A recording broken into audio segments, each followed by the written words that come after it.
I've got Max Vermorken with me in the studio this morning from SigmaRoc. Max, welcome back. Good to see you. Good to see you too. A couple of significant announcements from you this morning. I want to start off with the news around GDH and the stake that you've acquired, this 40% interest. This is big news here for SigmaRoc. This is significant news for us because GDH or GD Harries is one of the leading, or not the leading, aquarium group in South Wales. It's been built by, it's a family business. It was built by Gerlad D Harries and continued on with by his son Ian. It's a fantastic business. It's got an asset footprint like a few others in this country, and it will make our business really, again, get to the next level. So we've bought 40% of the business, and we'll acquire the remaining 60% over the next 18 or so months to then make that part of what we call our platform number 3, which is the South Wales hub. So we're extremely happy. Now Ian will stay on with us as chairman of the entity there, and will continue to run it together with his right hand Janet Phillips. So it will actually be a very nice setup for us. You talk about taking through this move here, taking SigmaRoc to the next level. Yes. Just what will it mean in terms of the added scale for Well, you? the added scale, we go to 100 million tonne of reserves across the group. We will have nearly a dozen quarries we operate. The business itself brings three asphalt plants, 6 concrete plants. The setup locally is huge. We'll be employing about 500 people by then. It really lifts us to the next level, especially the reserve picture, the number of quarries and so on.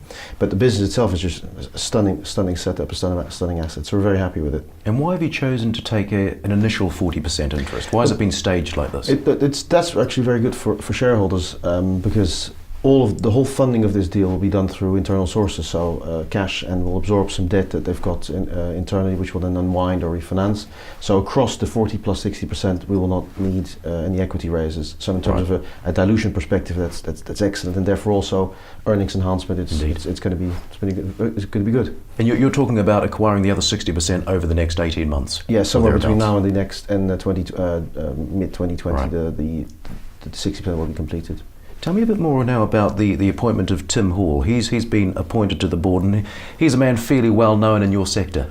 Correct. So that's the other announcement. I think that also sort of points towards where we now are as a group.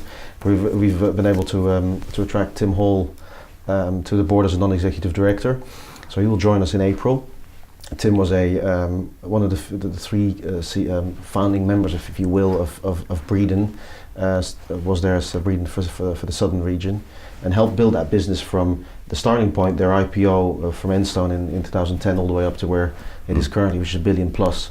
Now the fact that we were able to attract a gentleman like Tim Hall to our group is actually a testimony to what we've achieved so far.